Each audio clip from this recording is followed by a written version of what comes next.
Today's going to be a good one. So what we're going to do is we're going to take this and turn it into this and turn it into this.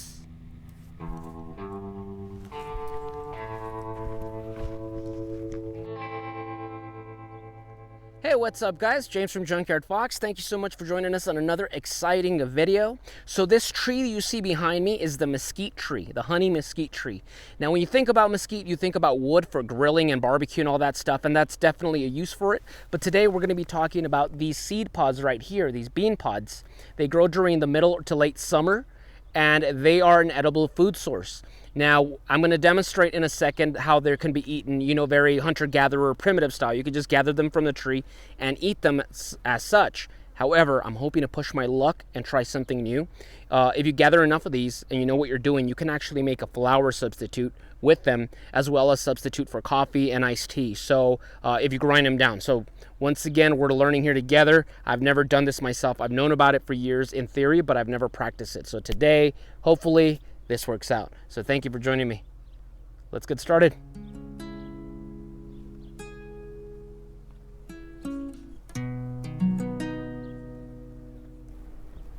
Okay, so here's a good example of one that is ripe and one that is not ripe yet. You see this one is green. I would just avoid it, leave it be for a couple more weeks until it ripens. Once it begins turning yellow, that's pretty much when it's ready, when it's ripe. Also, if you were to shake it, it feels solid. You don't hear that little rattling sound. Now down here, you see this one that is nice and maroon. After it turns yellow, it starts to begin to have these little colorations, these splotching of maroon. And this one I would say is ready. Hear that? Yeah, so you could hear the beans in there just rattling around. And pretty much they're ready to go. They would normally just drop down.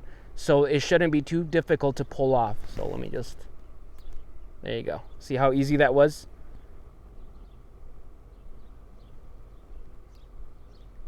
So we're going to gather a good amount of these, maybe a couple pounds of them. Make sure you gather them from the tree itself, not on the ground. As they ripen, they begin to fall on the ground. You don't want to get those because those have a mold called aflatoxin or aflatoxin. I apologize if I'm mispronouncing that. And it's a mold that we cannot see that could get you sick. So just be careful. So now for a taste test. So let's just break this one open. See how it snaps so easily. And let's take a taste. Not too softly because these beans are hard. You start tasting the sugar. It tastes like tamarind. You can spit it out now and just take the sugar. I would just suggest doing that. Let's try another one. This one's really sweet, really good. Now, every tree is going to be different. Some taste chalky, some taste terrible. Some are really bland. So you want to find the tree that has the really good ones. And of course, you're going to want to consume those or make those into powder because, of course, the taste is going to be affected. It's my theory. I don't have any proof on this. It's my theory that the trees that are closest to water have the sweetest fruit. And the ones that are more in the arid regions, they're just really dry. By the way, let me show you the seed. I'm not trying to gross you guys out, spitting something out, but that's the seed right there. So from here, we're going to gather several of these, maybe about 2-3 pounds of them. And then from there, we're going to just let them dry out in the sunlight. And we'll just let them dry before we proceed to something else. Also, one more thing, guys, in case it is raining, in case water has already touched these ripe pods, I wouldn't suggest eating them anymore. Once again, that toxin, that mold will begin growing on them. And I mean, if you're healthy, it's really not going to affect you. But, somebody that in your family might not be, might have a compromised immune system, they could get sick. So just be careful with that. So we're trying to gather these before the summer rains come, which we're about a day or two away from. So let's get to it.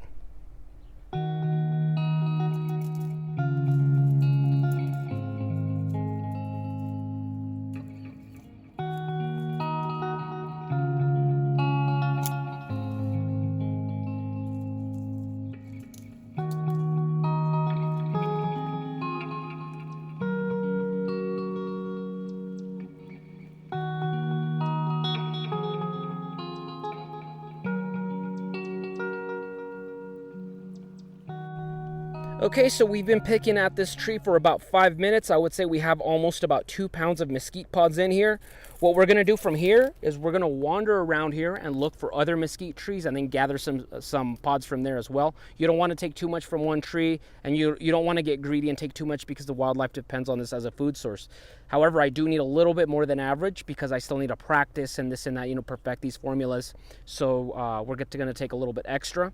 Keep in mind, guys, once again, to gather on the tree, not the ones on the floor. Also, in case it has rained, you don't wanna get them anymore. And now that whenever we get these and we take them home, you want to leave them to dry for about a week, just complete sunlight or heat. Make sure that they're not exposed to any water or anything like that. Well, an easy way to do that, guys, is honestly gather these and just leave them in your car during the hot summer days, and that'll take care of that. So we'll be back a week from now, and we're gonna just practice some different recipes. See you then.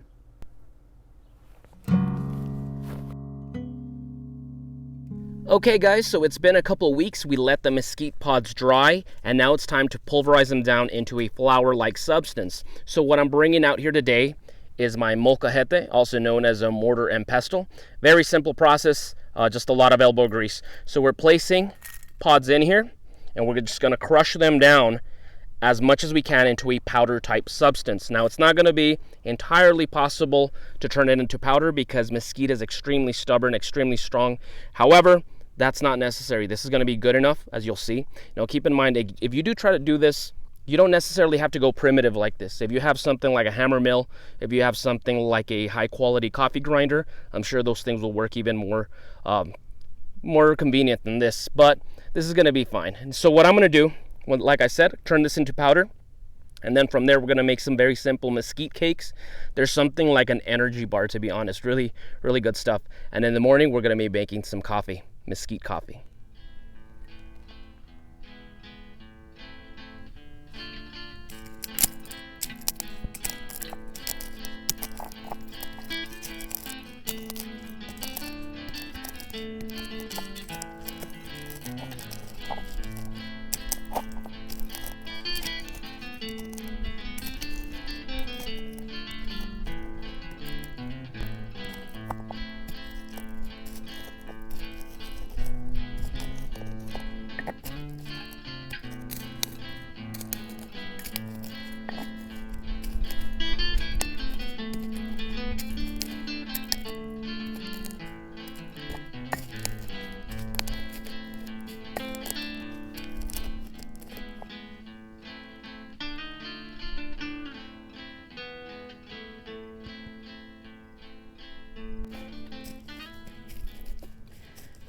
Okay guys, so I have been at this for about 15 minutes. It is a pretty slow process. That's fine though. Once again, if you have modern technology, feel free to use it. Now, as you can tell, not everything is becoming pulverized. You can see powder here, and then you can see a lot of these beans that just won't break down. Now you want to separate them because these beans you don't want to eat like when you make a little cake or something, because they can hurt your teeth. So what I'm going to do is I'm going to sift between all this stuff, and I have 2 jars here. One, as you can tell, is just pure flour, and then the rest is this. And this is fine. Once again, you can use something else to crush this, or I'm gonna make coffee out of this. So I did bring a little sifter here, so let's get to it.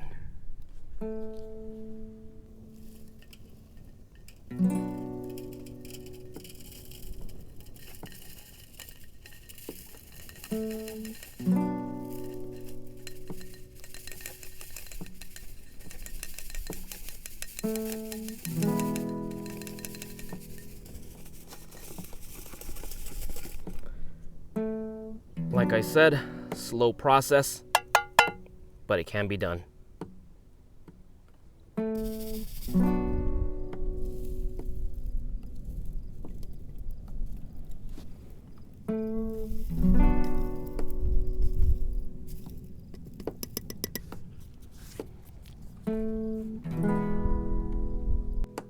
So here is our flour. Let me take a little taste to show you. There's a tanginess to it. It tastes like barbecue, or tamarind. There's a sweetness to it, but there's also like a tanginess, a little bit of a spiciness to it. Now, people that use this at home, mesquite flour, they tend to mix it with regular flower to tone down the taste, because it can get pretty overwhelming, it can get pretty strong. But for what we're going to do now, it's going to be fine. I'm going to just mix with water and a little bit of salt, and we're going to make some very basic mesquite cakes. And there's something like an energy bar, like, you know, like a tamarind flavored energy bar. So let's get to it.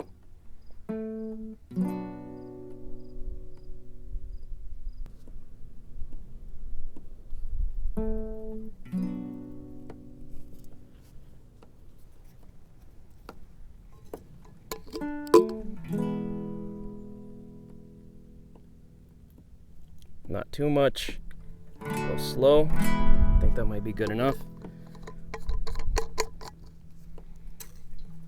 And mix together.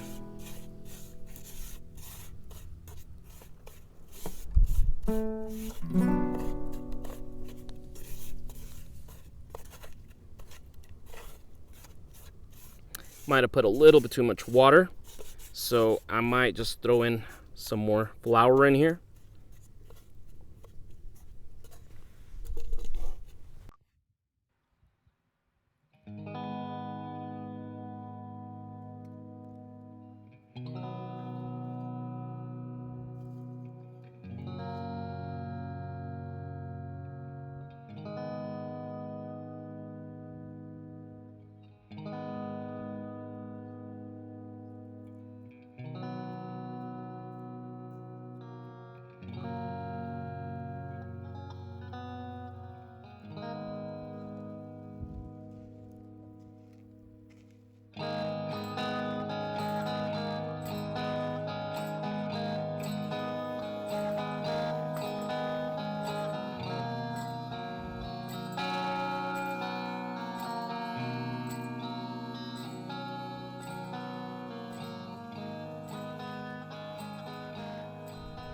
Okay, so we flipped it several times. We let it cook for about 15 minutes. And there is our mesquite cookie. Basically, just a little energy bar.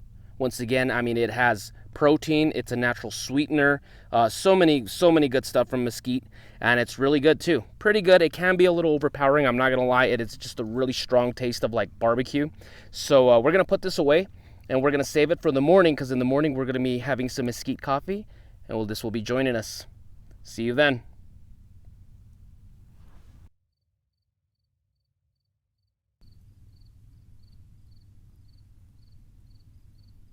Morning, everyone. It's about 5 in the morning, so we still have 1 hour before the sun rises. So I'm stoking up the flames again so we could get a nice hot fire so we can start cooking up our coffee.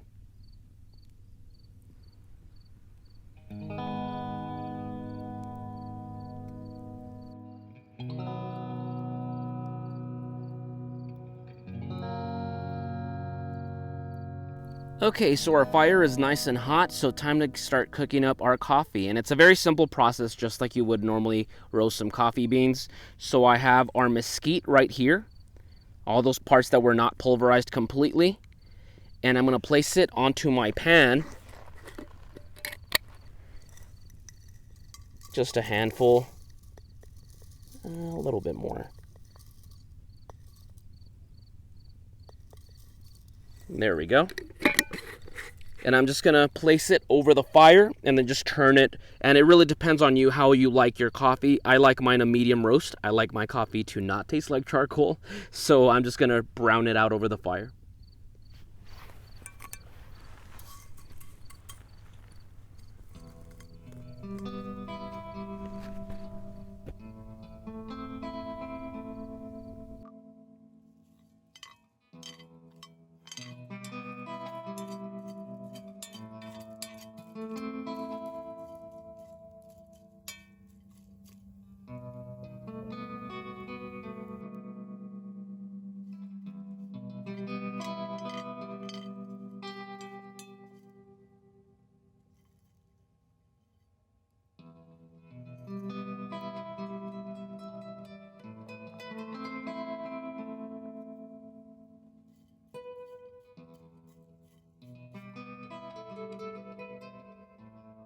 So our coffee is pretty much good to go. We're just letting it cool off, giving it a couple of minutes to just cool down a little bit. In the meantime, here is our coffee percolator. And we're gonna fill it up about halfway with water. We really just need about 1 large cup each, one for me, one for Cuervo. So let's get to it.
Beautiful.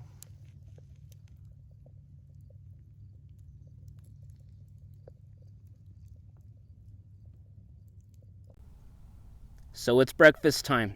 So as you saw, we have our little mesquite cake that we cooked yesterday. And then check out our coffee. Don't tell me that doesn't look like coffee.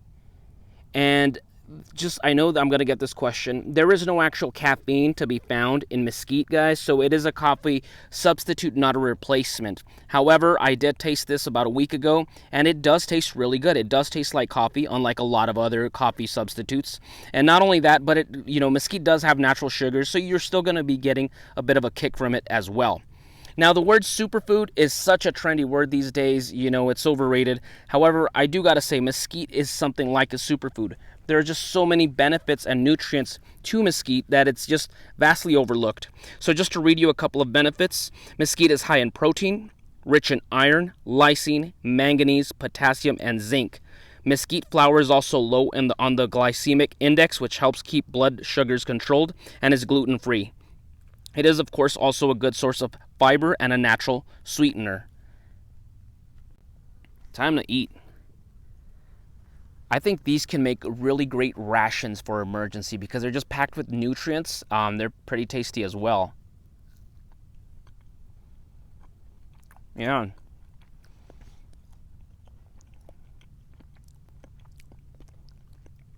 Yeah, like I said, a very strong tamarind barbecue sauce taste. But it's not too bad. Now, to be honest, I really don't like a lot of sweets. In fact, I don't even really eat barbecue anything. But this is not too bad. Now, what's going to help balance that is the bitterness of the coffee. Now, to be honest, I know I'm about to get my man card revoked right now, but I like creamer in my coffee in regular life. But because I have this sweet right here, the bitterness from this black coffee is going to go good. Still hot. Yeah, honestly, I mean, this can pass as coffee, and it's really good.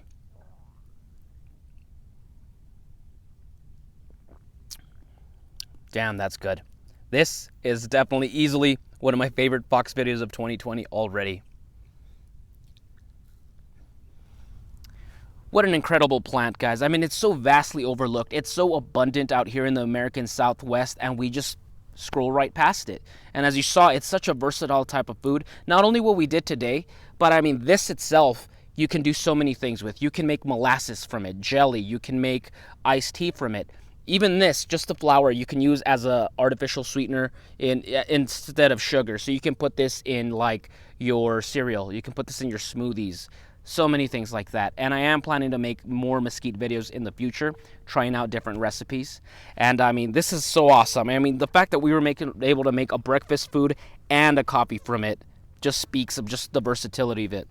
And I mean, this is so awesome, honestly, guys. This is what life's about, and this is what my life is about. I mean, reconnecting with nature, with the seasons, the flora, the fauna, reconnecting with our ancestral foods that have been forgotten through time, and we get to share these adventures with you. I mean, to see the sun rising next to a campfire, about to enjoy myself some wild coffee. It doesn't get better than that, guys, honestly. And I can say that I am a very blessed man. So that's about it for us, guys. So if you liked it, go ahead and give us a thumbs up. If you still have any question or would you like to make a suggestion, go ahead and comment down below and let's go ahead and get a conversation going. Also, the links down below to our description box to help support the channel, from our Patreon to our Amazon store, stuff like that, our social media links as well. And we're about to call it a day, guys, because we're going to enjoy breakfast. So, thank you for watching. We'll see you guys next week. Now go outside and get your boots dirty.